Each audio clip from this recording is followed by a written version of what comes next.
தமிழ்நாட்டில் மீண்டும் நாளைக்கே மழை தொடங்க போது அடுத்த ஒரு வார காலத்துக்கு மழை எப்படி இருக்கும் அப்படிங்கிறத இந்த வீடியோவில் நம்ம பார்க்க போகிறோம். அதாவது தெற்கு அந்தமான் கடல் மற்றும் அதனை ஒட்டிய பகுதியில் ஒரு காற்று சுழற்சியானது உருவாகியிருக்கிறது.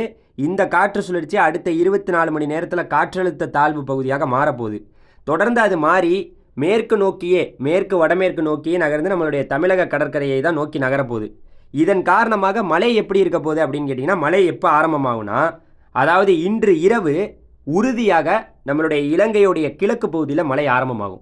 அதாவது திரிகோணமலை இந்த பகுதி, இலங்கையுடைய கிழக்கு மாகாணம் ஏற்கனவே ஒரு மிகப்பெரிய பலத்த மழையை சந்தித்தது. மீண்டும் இன்று இரவிலிருந்து மழை தொடங்கும். அதாவது இன்றைக்கி ஞாயிற்றுக்கிழமை, இன்றைக்கி நைட்டெல்லாம் பார்த்திங்கன்னா உறுதியாக இலங்கையுடைய கிழக்கு மாகாணம் முழுவதும் மழை தொடங்கிவிடும். இதன் எதிரொலி காரணம் என்னென்னா, இன்றைக்கி இரவு தான் பார்த்திங்கன்னா அது காற்றழுத்த தாழ்வு பகுதியாக மாறுது. அதன் எதிரொலியாக நாளை காலை பார்த்திங்கன்னா உறுதியாக நம்மளுடைய தென் மாவட்டங்களில் மழை தொடங்கும். தமிழ்நாட்டில் நாளைக்கு காலையில் தென் மாவட்டங்களில் குறிப்பாக பார்த்திங்கன்னா புதுக்கோட்டைக்கு தெற்கே, திருச்சிக்கு தெற்கே பலத்த மழை இருக்கும். அதாவது பார்த்திங்கன்னா மதுரை, ராமநாதபுரம், தூத்துக்குடி, திருநெல்வேலி, அதுக்கப்புறம் பார்த்திங்கன்னா நம்மளுடைய கன்னியாகுமரி வரை ஒட்டுமொத்த தென் மாவட்டங்களும், தென்காசி, விருதுநகர் உட்பட அனைத்து மாவட்டங்களையும், மதுரை, அதுக்கப்புறம் நம்மளுடைய சிவகங்கை, புதுக்கோட்டை, ராமநாதபுரம், தூத்துக்குடி இந்த பகுதியெல்லாம் ஏற்கனவே மழை, அதாவது தென் மாவட்டங்களில் பலத்த மழை ஏற்கனவே பொழிந்திருந்தது. நாளைக்கு காலையில் மழை தொடங்கும். ஆனால் நாளைக்கு ஒரு நாள் மட்டும்தான் காலையில் மழை. அதுக்கப்புறம் பார்த்திங்கன்னா வடக்கே தான் மழை. அதாவது இந்த நிகழ்வு வடக்க போகிறனால இது பார்த்திங்கன்னா ஒட்டுமொத்த தமிழ்நாடு செவ்வாய்க்கிழமை ஒரு பலத்த மழையை சந்திக்கும். குறிப்பாக டெல்டா மாவட்டங்கள் செவ்வாய்க்கிழமை ஒரு பலத்த மழையை சந்திக்கும்.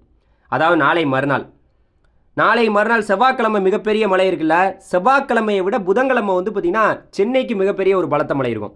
சென்னையிலேயும் மழை தொடங்கும். இருந்த போதிலும் படிப்படியாக தென் மாவட்டங்களில் தொடங்கக்கூடிய மழை தென் மாவட்டங்களில் சற்று ஓய்ந்து நாளைக்கு மறுநாள் செவ்வாய்க்கிழமை டெல்டா மாவட்டங்களில் இருக்கும். டெல்டா மாவட்டங்களுக்கு அப்புறம் வட மாவட்டங்களில் தான் மழை அதுக்கப்புறம் ரொம்ப தீவிரமாகும். குறிப்பாக நல்லா ஒன்று புரிஞ்சுக்குங்க. அதாவது நாளை காலை உறுதியாக நம்மளுடைய தமிழ்நாட்டில் நம்மளுடைய தென் மாவட்டங்களில் மழை தொடங்கும். தென் மாவட்டங்களில் ஏற்கனவே எல்லா ஏரி, அணைகள், குளங்கள் எல்லாமே நிரம்பி வழியுது. இந்த சமயத்தில் மீண்டும் தென் மாவட்டங்களில் நாளைக்கு காலையில் மழையானது தொடங்கிய பிறகு படிப்படியாக நாளையிலேருந்து தென் மாவட்டங்களில் மழை குறையும். அதுக்கப்புறம் டெல்டா மாவட்டங்களில் கொஞ்சம் தீவிரமாக இருக்கும். அதாவது டெல்டா மாவட்டங்களில் செவ்வாய்க்கிழமை தீவிரமாகி புதன்கிழமை பார்த்திங்கன்னா வட மாவட்டங்களில் குறிப்பாக நம்மளுடைய சென்னை உட்பட, ஏன்னா இந்த நிகழ்வு தொடர்ந்து வடக்கு நோக்கி தான் போகுது. நம்மளுடைய இலங்கைக்கு நெருக்கமாக வந்துட்டு அதுக்கப்புறம் பார்த்திங்கன்னா வடக்கு நோக்கியே போகுது, சென்னையை நோக்கி போகுது. ஆனால் சென்னையில் கரையை கிடக்க போதா அப்படின்னு கேட்டிங்கன்னா பொறுத்திருந்து பார்ப்போம். இப்போது அதை நம்ம உறுதியாக சொல்ல முடியாது. ஆனால் வேகமாக வருது. அதனால் இன்று இரவு இலங்கையில் மழை தொடங்குது. பிறகு நாளை காலை தென் மாவட்டங்களில் மழை தொடங்குது.